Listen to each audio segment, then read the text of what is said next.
Good morning, everybody. Welcome to Mornings Are for Mayhem episode 2. Just hanging out, getting things kicked off, and let's see where it goes from here. I'm going to go ahead and drop this in our chat here so that everybody can follow along.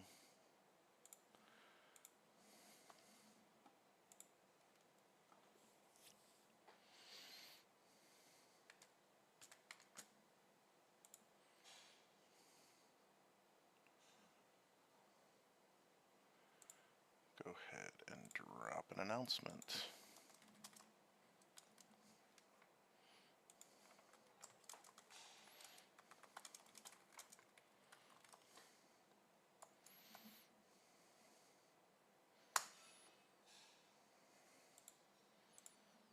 Okay, I am going to be watching. I need to get the restream chat up too. 1 second. Sorry. Chat settings. Restream rugged me so freaking hard yesterday. I'm hoping that it doesn't do so again today. Launch chat. There we go.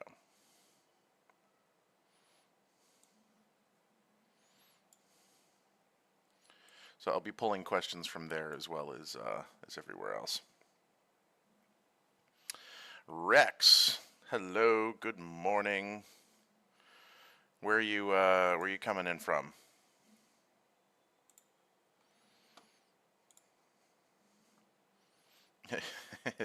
Le Cat Noir says it will rug. I apologize for my terrible accent.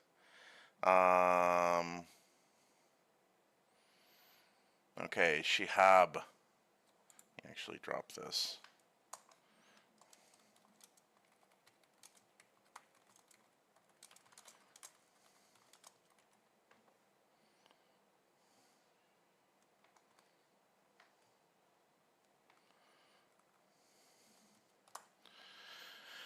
How are you preparing for August 10th? Well, we're going through a lot of tech checkups and making sure everything's good to go there. Making sure the referral system's tight, making sure everything's buttoned up. So that's there's a lot of tech preparation that goes into something like that. So we're making sure that's good. What are we talking about today? We are talking about whatever you want to talk about. So just if you have a question, go ahead and ask a question, and we will go from there with it. Rage Sign, can you further explain the capsule? Sure, I'll do this again. So, again, the capsule exists because we wanted to solve two problems. The first problem is that most of the time when people receive an airdrop, they have a tendency to just go dump that airdrop, and that's not good for anybody. Okay. The second thing is that if they're not permitted to do that, so a lot of projects will do like these long, complex, long-term vesting schedules and things like that, there is no portability to that. So you get an airdrop and then it vests over a year or whatever, and you can't actually monetize it in any way, shape, or form, and that's not good for anyone either. So what we did is we came up with the concept of the capsule, right? The capsule is an NFT that has a known quantity of tokens in it, and that additional tokens vest to over time. Okay, it is a smart contract driven mechanism. That essentially the minimum amount of tokens that are in that capsule. You can redeem that capsule at any point in time if you want, get the tokens that are in it, provided you are operating a full core node. And then from there you'll be able to redeem the tokens, and whatever you don't redeem, as in the stuff that has not yet vested yet, 50% is burnt and 50% is distributed equally across the remaining capsules. So there's a little bit of a game theory thing to it. So yeah, that's essentially how it works. Now, this capsule though is an NFT. It will be an NFT on AVAX. You can do whatever you want with it. You can send it to people. You can sell it to people. It's yours. Okay, and so this kind of addresses both of these problems, because I think it's important. We do have to recognize that having a stable ecosystem is important for the long-term success of the project. Simply because it's people pay attention to these sorts of things. And the second part though is that we want to make sure that the people who participate, who supported the alpha testnet and all of that, have something that they can actually use. We are also putting capsules in. They're called tiers. I wish we would have called them packages because I think it would be clearer for people. But in the tiers 2 and 3 also receive a capsule, and the number of tokens in the capsule is somewhat correlated to the price that is paid for said capsule. So that's basically where we're starting from. I hope that helps explain the concept. Shihab says it is too hard to earn engage points. Asking good questions will get you engage points. Participating will get you engage points. We do need some more stuff that gets more engage points out, so I'm going to talk to the team today to see if we can come up with some other stuff. CryptoView, how you doing, man? What do you got going on? Can you what's happening in the world today? I mean, for where I am, Cambodia and Thailand have started a hot war with one another, so we're sort of dealing with that. What do I think about the crypto market now? Ooh, what do I think about the crypto market? The crypto market is in a very strange spot because while things are generally speaking trending up, there's almost zero retail interest in BTC or Ethereum or any of these things. So it feels a little strange because to a certain extent, I mean, there's this massive, Bitcoin is digital gold narrative, right? And I think that there's a lot of institutions that are buying into that, but I honestly think that the economy is so busted right now, most people can't participate. And so that's leading to a market that, if the economy was different, if people had more disposable income, would probably look very different and much better. But because everyone's broke as hell right now, we're not seeing sort of the numbers that you would hope to see. And I think that's a macroeconomic thing, not necessarily related to crypto in general, but is certainly correlated to it. Hot war, Cambodia versus Thailand. They should send their cuisines to the battlefield instead. I've never really had Cambodian food. I live in Thailand, so I've had a lot of Thai food, and it's I would not want to be any cuisine to go up against Thailand in terms of food, because really, really good Thai food is just freaking amazing, absolutely amazing. CryptoView says he's live on TikTok with the Spanish guys and listening to me at the same time. Tell them I said hola. Very nice to see all of them. We should raid each other's channels at some point in time.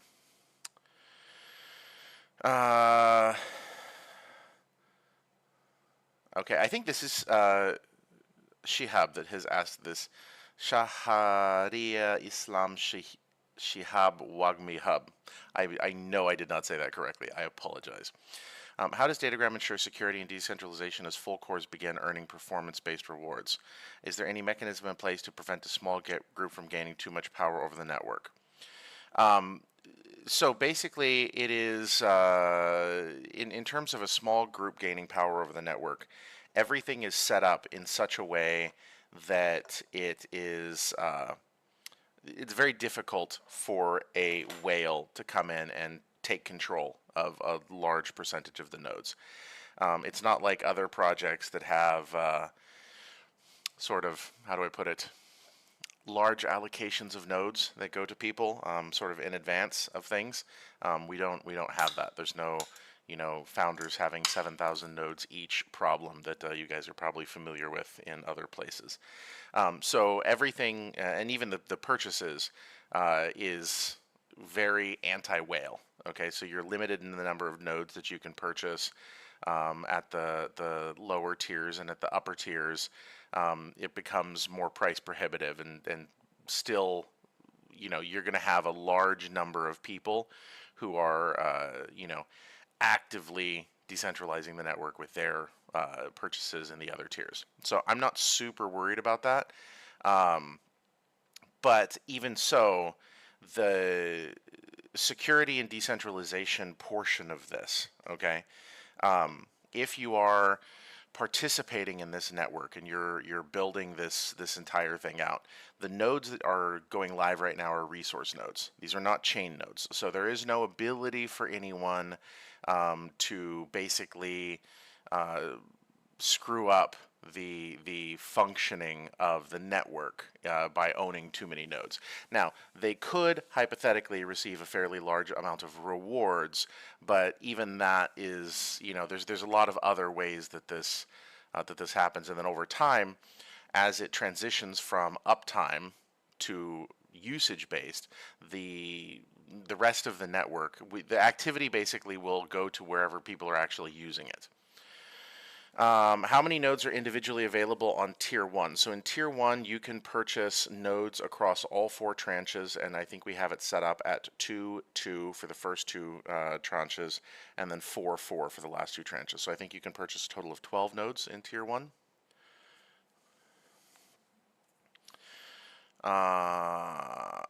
What incentives are in place to ensure Shihab? Oh, it's a different Shihab now. Hold on. Wait a minute. I can't scroll through the chat. Crap.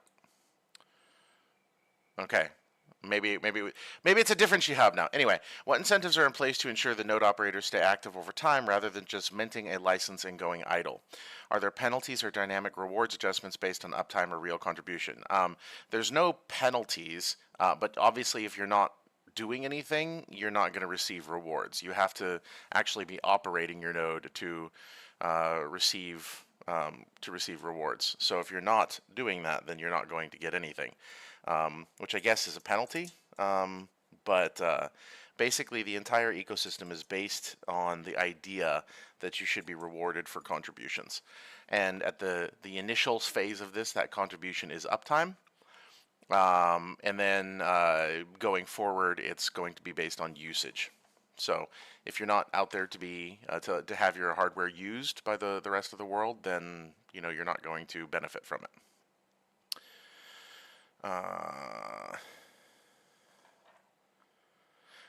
Sorry, I may be late, says Romeo. Why would I buy nodes when I'm running one on my device? You are running an alpha testnet node. That alpha testnet node is gradually going to turn off as the mainnet comes online. So if you want to continue participating in the network via node operation, that's why you would need to get a node. Yogesh Chetri says, does decentralized establishments have to compete with centralized ones?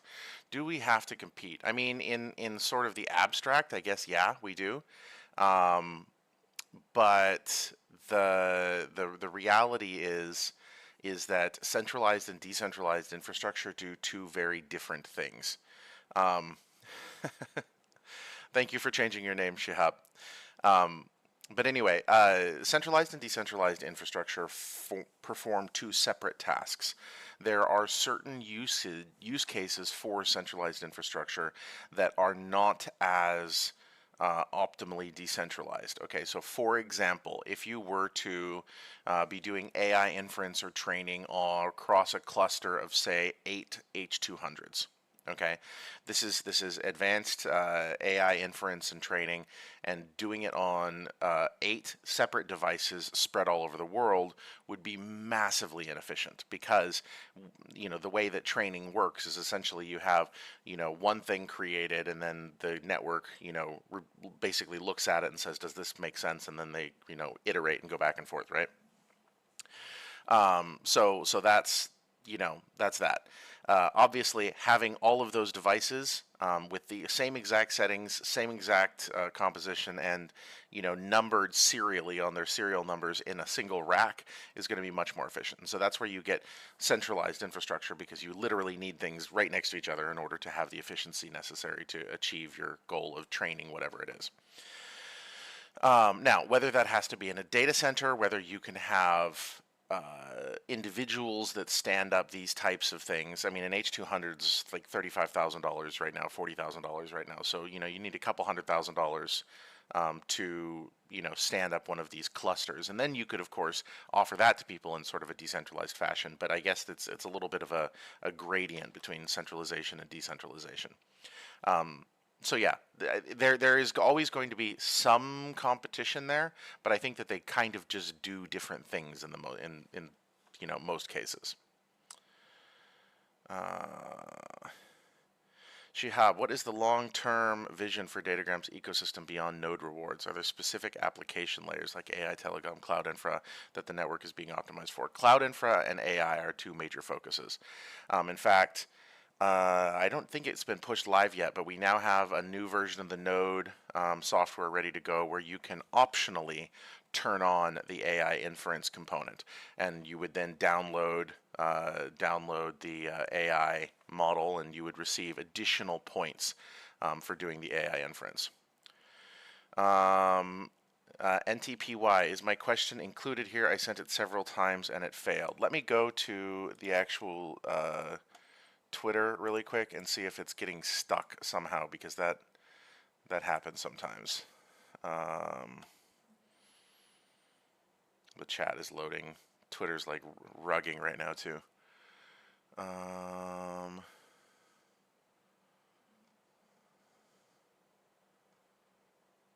Oh, is that? I don't think. Okay, here we go. Yeah, I see it. How will Datagram ensure the decentralization of signals and communication remain efficient and resistant to censors? I assume that's censors like CENSORS, as in people that want to stop you from saying things, not censors as in the devices that measure things. So censorship is obviously a main focus for us. We don't like the idea that there should be the ability to censor communications. I don't like it when I see, social media networks censoring, well, anything. I don't think that it's like we as a network should be able to self-police. There should not be a way to unilaterally just be like, no, I don't like this. I don't disagree with it. So I think that the way that that's achieved is built into the tech. So we have no access to anything that's being transmitted over the network. We don't know what's being transmitted over the network. It's just moving over the network. And every connection that that happens there is essentially think of it as a one-time usage VPN connection, right? So every time you connect across the network and do a video or something like that, there is no way for us to know what you're doing, okay, or anyone else to know what you're doing. And because the network is constantly adjusting, it's essentially dynamic. So it's very difficult to nail down, endpoints or man-in-the-middle attacks or anything like that. So it's really designed to be censorship resistant, and I think that's an important thing. Okay, let me see here. I just realized I was doing a stream last night and I inverted my camera so I could like make it natural when I was looking at something. So let me actually fix that again. Haha, there we go. Okay. Let me pull Discord back up and see. Grok this asks, I would love to support users of Datagram. As a full core node owner, what analytics tools of streaming and conferencing will I have available? As a full core node owner, I don't think you're going to have any analytics tools that tell you specifically about streaming or conferencing, because if that's going through the network, it's not something that you yourself, it's not your traffic, right? It's going to be somebody else's traffic, and then obviously we're not going to give you information about somebody else's traffic. That would just not be great. So you're not going to have any analytics there. There is the dashboard that gives you information on uptime and actual usage and things like that, but you're not going to necessarily know, like you'll know that your node was used, but you don't know by who your node was used or anything like that. Okay, let me see. What else do we have? Going back to the restream chat because I saw some questions popping up there on X. Romeo, so we would buy a license to run Node software similar to the alpha currently to contribute. Yes, correct.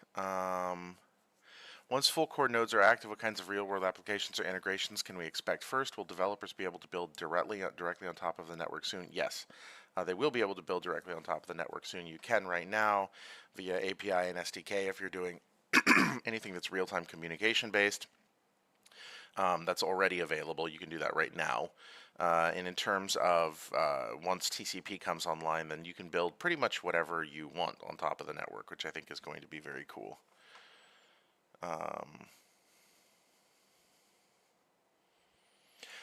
Grok says, I'd like to onboard users to Datagram with the option to be a live assistant. Is this possible? Sure. Absolutely. You could just have a chat. You invite people to the chat. You be their live assistant. Do whatever it is that you do, just like you would have a Google Meet or something like that, and go from there. The other thing that you can do is you could potentially build out an AI model that is trained to be an assistant and use that hosted on the Node network. NTPY, go ahead and ask your question. If my toaster can earn crypto by sharing compute power, when do we let the fridge join the validator set? Well, your toaster, you're going to have a pretty awesome toaster to share compute power. The fridge is welcome whenever, assuming that it stays well stocked with Monster. Then we're good.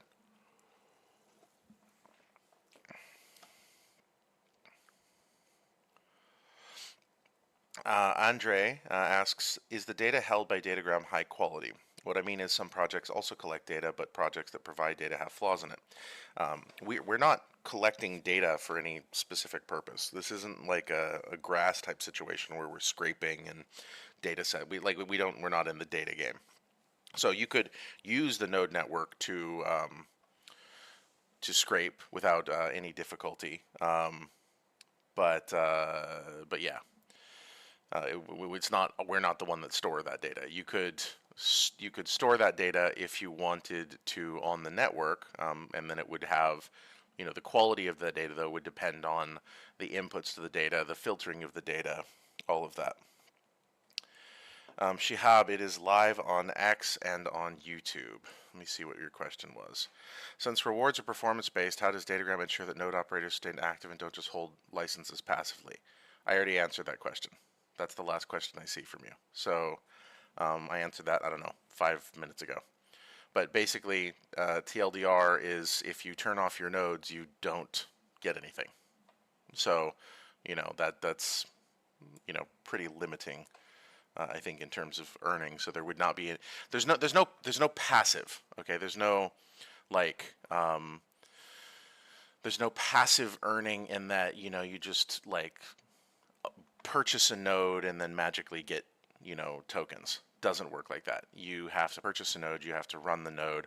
Over time, the requirements to run that node will probably increase as the requirements of the compute and whatnot increase. So those are things that I think that you will see in the future. But there is no you make a purchase and then get some sort of revenue from that purchase by not doing anything at all. Let's see here. As the network grows and more nodes come online, what measures are in place to prevent centralization? How does Datagram ensure fair participation and long-term resilience? Basically, this is one of those questions that, okay, centralization, ultimately, at the end of the day, if you wanted to have the centralization of the network, what you would need to have happen is this. You'd have to have a node network that people would, the number of nodes in existence, right? The 25,000 nodes is what are going to be available for the first year. It's going to be very difficult for anyone to achieve a massive degree of centralization over that. Okay. On the flip side of that, if they were to go and after the first year and try to acquire enough node licenses to centralize, what you would end up with is you'd have two problems, okay? Because remember, if you go through the docs.datagram.network, the governance system is based not just on the nodes, okay, but also on the tokens. So you would have to have somebody in secret get the majority of the tokens in existence, okay, which is going to be profoundly difficult, okay, because they would literally have to be buying up everything that was minted by anyone for a long ass time to achieve that, okay. And then they'd have to also have the majority of the nodes in operation, which means that they would have to, after the first year, buy up all of the nodes from people who were operating nodes, which again would be noticed and would be like massively, insanely, prohibitively expensive. If someone wanted to do that and they wanted to just simply build their own centralized service, it would be infinitely cheaper for them to just build their own centralized service. So I'm not too terribly worried about it. Let's see. Let me ask. I'm gonna get some other questions you have. Got some big ones here. Datagram's DePIN model is inherently global, yet it operates within a world of national borders and geopolitical friction. I am a student of international relations, and we are generally skeptics to decentralization. No hard feelings. And then a follow-up here. I'm just going to lump these two things together. My core question is, how does Datagram strategically balance its decentralized global vision with the geopolitical realities of national sovereignty, diverse regulations, and the increasing weaponization of infrastructure in international relations? What specific strategies are you employing to ensure resilience and foster governmental trust while staying true to your decentralized ethos? That's a great question. That is a fantastic question. So the way that I look at this, okay, is on one hand, you have to be aware of the exigencies of the situation, right? Governments are governments. Governments don't like decentralization. Governments like control. Governments like control for a variety of reasons. There's the sort of philosophical idea that there are governments that actually look out for their people, which anyone who's interfaced with the government will be like, ha ha ha ha ha, that's funny. And then, but there are people in the space that do actually care about people and, consumer protection and things like that. And then there are governments that governments mostly are about control, right? So for us, what we want to do is the way that we have to set this up is to set it up in a way where it's not a thing that is owned by us. Okay? It's not our network. It's our network. Everyone. You, me, Akash, Shihab, Marcus, everybody. We're all part of this network. And we are an international network and an international community. And it is not something that there is a single switch to turn off, right? The same is true of Bitcoin, right? Bitcoin, when it was first proposed, was very revolutionary idea, and it's not that it's inherently anti-government. It's inherently anti-control and designed to be trustless. And the same is true with our ecosystem. It's not an anti-government ecosystem by any stretch of the imagination. Governments exist. I know governments exist. One of my first major crypto conferences that I attended was I wasn't even a major crypto conference. There weren't any major crypto conferences at this point in time, but I think it was 2016 Crypto HQ in Davos. And so, there's always this question of like, I remember going to I went to a specific panel session, and Crypto HQ was literally in like this 3-story little tiny building in Davos during WEF. And I was there, and I was watching these guys give this panel on blockchain and government, and how blockchain was going to stop wars, and blockchain was going to make sure that everything was ethical and transparent. And you have to remember this came off of like a couple years of trying to make $1 into a thing and realizing that governments do not are fundamentally disinterested in transparency. Let's put it that way. And so I was there in this panel discussion, sitting in the audience. I was in the front row, and they were giving this just amazing rosy picture of like, oh my God, blockchain is going to solve all the problems. There won't be any more wars because people on the blockchain will be able to vote against the war, and then they just won't.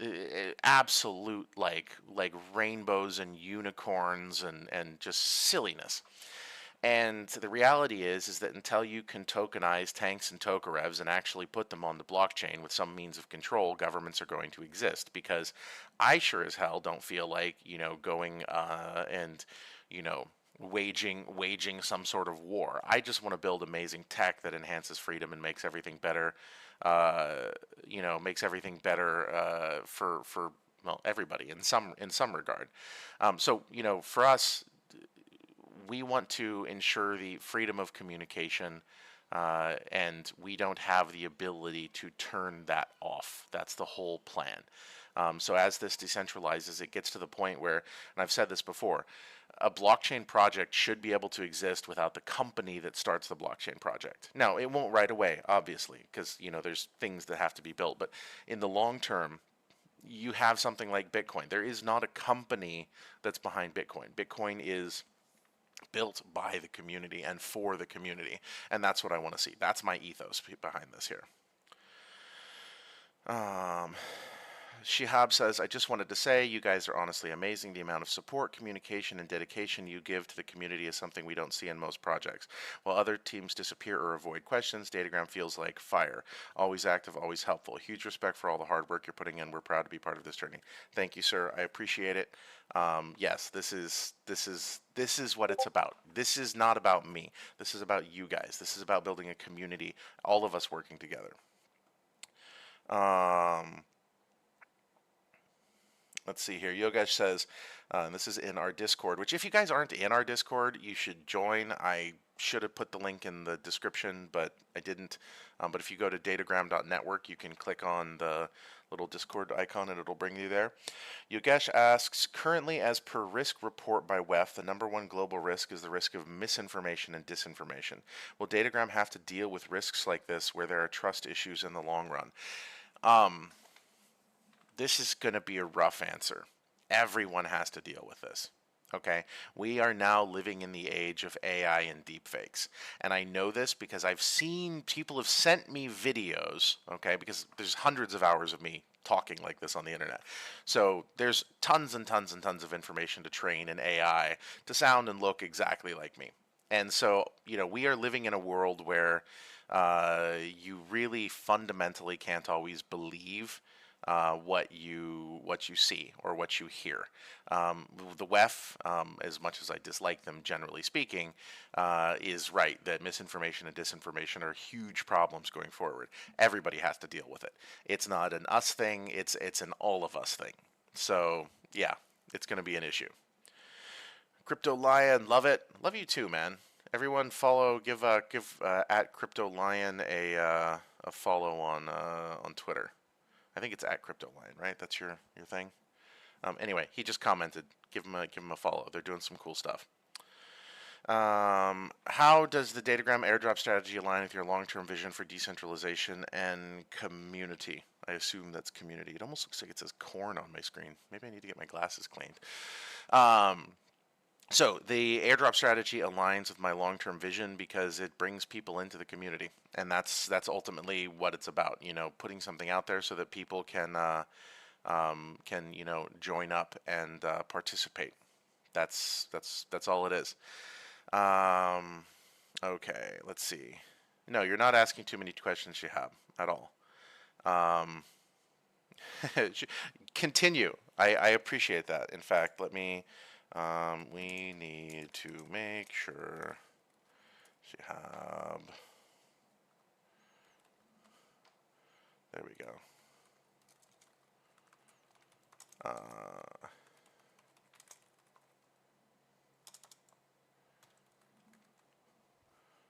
There we go. We're gonna make sure that Lilo Baggins, thank you for the link. I think that's the right link. So there is a possibility that you are an AI. I don't feel like an AI, if that makes you feel any better. I mean, I guess there's a this is like that whole simulation thing. Are we living in a simulation? I listened to a very interesting interview with Musk once where he talked specifically about this problem.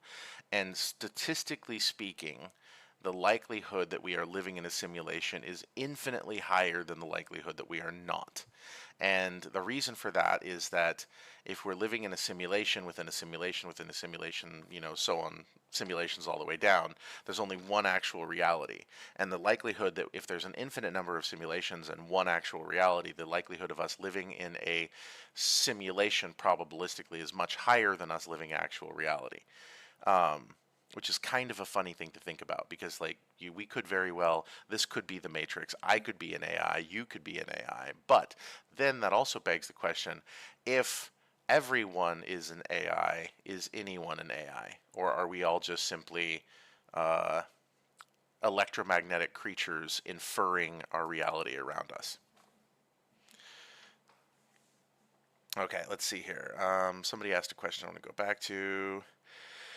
Uh, Expecto, we're going to call you Expecto. Expecto's encrypted P2P design aims for privacy by default, making every connection one point used to. Can you share how Datagram is staying ahead of quantum and AI era security threats, and how do you plan to evolve user protections as technology changes? There's a good amount of work being done on the quantum encryption side of things. The AI side of things, this is like this is such an interesting and irritating topic sometimes. On the AI side of things, the most important protection that you have is your own mind, right? Um, there's nothing that we can do to stop an intelligence from using the network, whether it's an artificial or physical intelligence. And I think, oh man, I remember when I was a kid, everyone would sit around and they'd be like, well, someday there'll be computers that pass the Turing test, and that will be amazing. And like AIs right now, just like the Turing test, they scoff in its face. So that's kind of a it's a funny thing. It's a funny thing. So there's nothing we can do to stop AIs from doing whatever it is that AIs do, because they're indistinguishable at the end of the day in almost every way, except for the weirdly the use of the M dash from other humans. Quantum is quantum, cryptography is an entirely different thing. There's a ton of research being done on quantum cryptography and quantum resistance, and when there is a standard that is developed for that, which I think is going to happen real soon, like really soon, then of course we would try to be some of the first to adopt this. Um, you know, so yeah. Akash asks, how do you plan to prevent bots and multi-account abuse in the airdrop process? Well, the airdrop only actually, you only get an airdrop if you actually spin up a server and run that server. So you are contributing work, and then you're receiving airdrop points based on that work. So it's not like you just multi-account and create accounts and get rewarded for it. You actually have to run a server for a certain amount of time. And so um, if you're actually contributing work, then I don't really care all that much if you get some kind of reward for it, especially since the amount of tokens being distributed, it's not like it's all of the token supply is going to these airdrop farmers, and there's one dude that's going to end up with 90% or something like that because he made 1 million accounts. Which, obviously we are checking for multi-accounting and all of that. Expecto, I hope you like the answer. I mean, what the normal crypto answer, I suppose, would be like, well, we're definitely going to, we're researching quantum, blah, blah, blah, blah, blah. We're not researching, like, I don't have a qubit. I don't have a qubit to play with. I don't have a multi-qubit machine to experiment with, quantum cryptography on myself, and I'm not a cryptographer. Cryptographers are way, way, way smarter than I am. So there are other people that are working on that problem, and as soon as they know what's going on, then we would, of course, do our best to integrate that, because, sort of any other answer would be just bullshit, and I don't want to do that to you guys. Let's see. Oh, Akash is asking questions. Andrew Tate, I'm assuming he's not the actual Andrew Tate, is asking why he does not get this right number of engage points. I don't know. That's not a thing. Each tweet delivers different points. Devikin is answered the question, so thank you, Devikin. Let me see here. Okay. If all the full core, wow, nodes end up chilling in Southeast Asia, are we basically building a decentralized superbrain with jet lag? So, superbrain. I love the idea of a superbrain. I really, really, really do. I find the fractal nature of reality. I like to think of humanity almost as a superbrain itself, and I love the idea of building a superbrain that is decentralized and spread out everywhere. In the long run, though, to answer your specific question, you know, what will drive the nodes to spread out. And the thing is that ultimately, as usage becomes the determining factor for distribution, you will be rewarded for two things. Okay, you'll be rewarded for being a node delivering service in a specific area. Okay, so that will likely or potentially that could potentially take the shape of, for example, dividing the entire world up into hex grids. Okay, and so that's and then you would want to be a node within that hex grid servicing that general vicinity, right? And if there were a whole bunch of nodes in that hex grid, then you would receive lower rewards, and that hex grid then could be weighted across demand across the entire planet. So urban areas would have very high requirements, therefore they would need more nodes to support those requirements, therefore the rewards per hex in an urban area based on traffic would be higher, or so on and so forth. So there's a few different ways that can be handled, and then there's also and there's a concept. Okay, there's a concept that I came up with when I was at Gala, okay, with some of the rest of the team, and it's called the entrepreneurial metagame. Okay, and what the entrepreneurial metagame is it's essentially the realization that you have different types of operators and participants in an entire network that are, serving different functions. In the case of online, or in the case of Web3 gaming, you have node operators, okay, which are different sometimes from node purchasers, which are different from asset purchasers, which are different from players. So you could have, one person buying an NFT that they're giving to another person, like a scholar, to use, and they're playing on a game that's hosted on a node by a node license owned by a third person, but then operating on infrastructure owned by a fourth person, right? So there are different people within each piece of this entire network, and those people will act in a way that optimizes their specific rewards. Now, the way that this plays out with DePIN projects in this specific case is if we have something that's based on usage, it is in your best interest as a node operator to make sure that your node is deployed where there is the most traffic. Okay? The next part of this is that as a node operator, you can, within your community around your node, generate additional traffic that will then pass through your node, rewarding you for said traffic. So this is where you run a node in your house, let's say. Getting businesses around you, okay, if you're the only node operator in West Orange, New Jersey, right? Then getting local businesses to actually, use the Datagram service or use a service that you've built on top of Datagram so that will pass through your node is beneficial for everybody. Akash says, "Sir, you are so really working towards something big, and I sense you and your team are cooking." Yes, I'm very happy with what's going on. Let's see. Shihab says, reply also. Shihab said, the last thing that you said other than that was, "Sir, you are truly amazing." I'm not. I'm just a dude, man. I'm just honestly a guy with orange glasses who hangs out. I don't even know how to express it properly. I've never seen any other DePIN project where the CEO personally cares so much for the users. Diagram really understands the struggles of the community, and honestly, no one in the market is building with this level of heart and dedication. That is fucking true.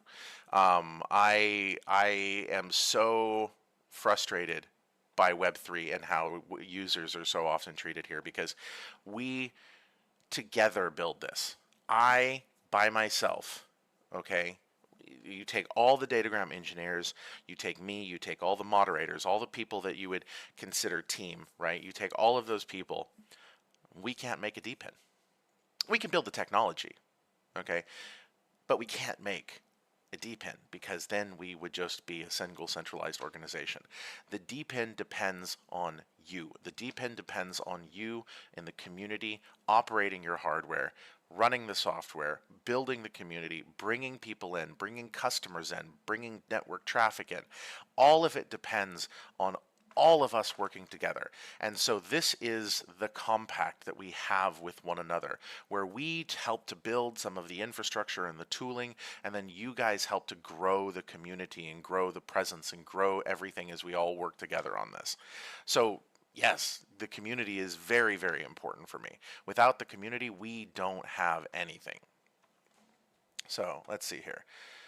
So thank you, Shihab. I appreciate that is, very kind of you to say about me. I appreciate it.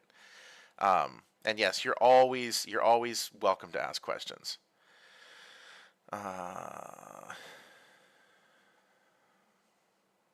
Okay, let me see whether any event for today. Rahul, we are doing a live stream. I hope you're watching. Okay, any other questions? We are united as one, the community. Yes, I like that. And Crypto Lion says, I'm extremely excited. You really are a book of knowledge. You know who's a book of knowledge? If you ever have gone to like a quiz night, okay? I love quiz nights. I love like trivia nights and things like that. Go down to a bar, community center or something like that, have a pint and answer trivia questions. I love it. It's my favorite. The people who are books of knowledge, there's always like a group of 4 British dudes. It's always British dudes. Always British dudes. Occasionally there'll be like a South African that's kind of mixed in, but there's like 4 of them. They sit in a corner and they know literally everything about absolutely everything, and they will crush and destroy anyone. Those guys are books of knowledge. I, am a collector of semi-useless facts. Win DG orange glasses merch. So these glasses, I absolutely love them. I got them off eBay. They're I used to say Theo Baryon until I was at like some event and I said something and this lady was like, "Don't you mean Theo Baryon?" So Theo Baryon glasses. They're very hard to find. They're titanium. I have them in blue and red also. I actually used to have my glasses holder on my desk here. Is this? Aha! What do I got in here? Hold on. I got the red, like actual red. These are orange, but we can do actual red too. It's a little bit more subtle, a little bit less, loud. A lot cleaner though. Jesus, I might have to switch these up for my actual working time here. But yeah, they're fantastic. I highly recommend it. Expecto. So with up to 50% of Datagram's token supply reserved for node operators and contributors, how will you ensure that the reward system continues to incentivize meaningful participation and long-term stability, especially as the network grows and matures? So the important thing about reward structures and understanding the reward structures of the Dgram token and network is that we operate on a burn and mint equilibrium. The burn and mint equilibrium is something that is similar to the model that Helium uses, but essentially there's a set number of tokens that are released in a decaying curve, okay? And so if you have a curve that goes down like this, right? With this as emissions. So at the very beginning it's a little bit higher and then it decays over time. As it decays, okay, if tokens are burned, it pushes it back up this way, okay? And if tokens aren't burned, then it continues to long tail and diminish. There will be a point in time, okay? There will be a point in time where the mints, which are likely going to be a bit higher than usage at the beginning, will reach a point in equilibrium with the burns, okay? And then it just kind of hangs out wherever that happens to be. Now, if in like the perfect world, that gets pushed all the way back up to the top, and the emissions rate's quite high, but that's because the burn rate is absolutely enormous. That's the best case, right? But what will likely happen is that it finds a level somewhere in the middle. And what that does is, as long as there's usage, okay, tokens are being consumed by the ecosystem, then tokens are released. The node operators, making sure that there is long-term participation. If node operators aren't rewarded enough, then nodes begin to go offline. If nodes go offline, then it doesn't make then the number of tokens that an individual node receives for uptime increases, making it make more sense for those remaining node operators. And so that's kind of, that's the theory behind all of it. Let's see, follow-up question from Discord. If running a node in an empty region means more rewards, cool, but what if my solo potato rig gets hit with a full AI apocalypse workload? Well, that's the nice thing about the intelligent coordination layer. So we do have a AI-driven intelligent coordination layer. It's decentralized and it serves out tasks. It will not assign a AI apocalypse workload to your potato rig. It would pass it somewhere else. Yeah, and so that's the thing. But and being in an empty region doesn't necessarily mean more rewards, because if you're in an empty region that's actually empty, okay, you may get uptime rewards, but I would like to see a world where there's a massive any problem, sir? Did I cut out or something? I hope I didn't cut out. Where essentially there's a massive hex grid that covers the entire planet with demand, at various levels in those hexes, and rewards are scaled across those hexes. And so if you're in, outer Mongolia and there's, 3 people with cell phones within, 100 kilometers of you, then you really shouldn't get many rewards for running a node, because the amount of traffic passing through it is negligible at best. So that should scale. Let's see here. Hopefully that answers your question. Let me see. I'm glad you guys like it that I'm here talking to you, because I'm always happy to do so. It is honestly an honor to be able to come and answer questions. Any other questions that you guys have? We're getting close to an hour, and I need to hop off. We've got some team meetings coming up about a few different topics. You can ask all the questions you want, Shahab. Don't even worry about it. Be as curious as you want. Curiosity is awesome. I don't think it's ever actually killed cats. I feel like Yogesh says, where do you see Datagram after 5 years? After 5 years, I'd like to have a fully decentralized global network that doesn't require it doesn't require me and the rest of the team to babysit it. We just simply serve the network. That's what I would like to see. With a robust tokenomic structure that continues to function. This will probably require some tweaking over time as we go forward, but that's what I'd like to see over 5 years. Expecto asks, how can new community members most effectively contribute to Datagram's success beyond running nodes? Are there bounties, hackathons, or ambassador programs coming up? There is a ambassador program that is available right now. If you're in Discord, you can ask about it, and I think they can send you the links. They open it up in different seasons, essentially. But yeah, so that's one way. The important thing, though, I think, is getting other people out there actually using the software. Everybody who uses Zoom, everybody who uses, all of these other, services out there that they pay for, tell them about Datagram. Get people using Datagram in your area. And one thing I would like to do is to actually release the RTC software so you can white label it. So you can have your own real-time communication Zoom competitor with your branding on it that's powered by the Datagram network. I would love that. So that's something that I'd like to see. Okay. Will Datagram ever introduce a light node model that can run on lower hardware or mobile so that people from emerging markets can participate? It really depends on what you mean by participate. If it's just having an application on your phone that does some stuff, potentially. Having an application on your phone that acts as a node, very unlikely. And the reason for that is that due to, sort of the realities of hardware and geography, running a phone on a node is a terrible plan, because the amount of data that's going to go through that's going to completely cook your data plan. Okay, and then if you are serving actual traffic through your phone, and it runs out of batteries, then that actively hurts the ecosystem. Um, or if you know you're somebody's, let's say your phone is hosting, just a hypothetical situation. Okay, this shouldn't happen, but let's say it is. Let's say that your phone is hosting a conference call with 3,000 people that are all funneling through your node that's operating on your phone, right? Your phone is going to like catch on fire and melt down. Okay, so if you've ever had one of those background processes that starts cooking your phone, what do? You go in and you turn it off. Now, if you do that on a node, you've just killed an entire conference. So that's not great.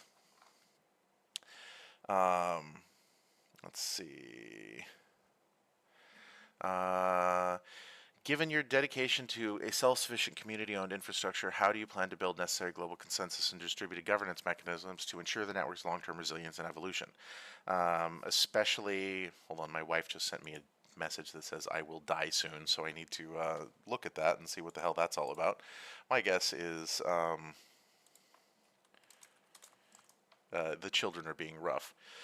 Um, so yeah, basically the the idea is that this thing should be able to grow and live beyond us. Now, there are governance structures that we've written about. There's the Aegis governance mechanism that I is written out about in the paper.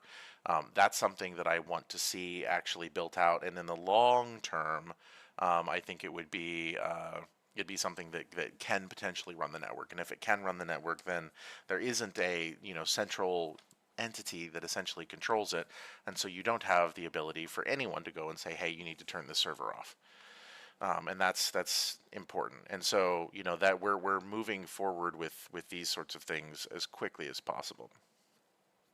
How does the network determine which nodes are selected to validate or route data at any given time? Is there a rotation system or it's a performance-based selection? It is a performance-based selection, and if there is I'm not entirely certain if there's a rotation element to it. I'm not the engineer that builds most of this stuff. Okay, I'm the ecosystem and community guy, but not the engineer. So, Crypto Lion says needs to fly to Indiana tomorrow to see Jordan Nova and the rest of City of Sound crew. Tell them I said hi, please. I miss the City of Sound guys. I had a lot of fun talking to them, and don't like the way that things have sort of gone for them, at least with my former company, if that makes sense.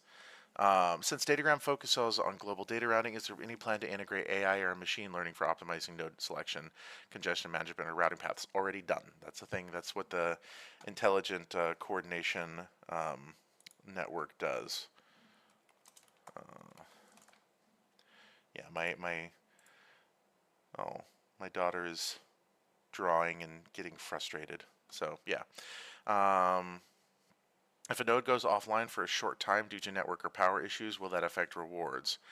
It would affect rewards immediately, because you only get rewarded for uptime and usage if you're there for uptime and usage.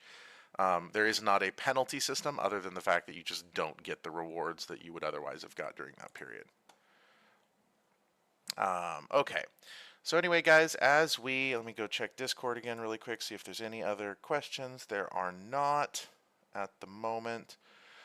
So what I'm going to go ahead and do is I'm going to, Shihab, got one more. Will there be an on-chain reputation or scoring system for consistent long-term node operators to unlock advanced roles or benefits? I would like there to be. There is not currently a plan for that yet, but I like that as an idea. Somebody asked that the other day, and I thought it was really cool. But anyway, I need to go do dad stuff for a few minutes, so I'm going to go ahead and drop off. Thank you guys very much for coming and hanging out with me this morning for the second episode of Mornings Are for Mayhem. And I will see you guys all tomorrow, and I will be in Discord in a little bit. Peace out and have a fantastic day.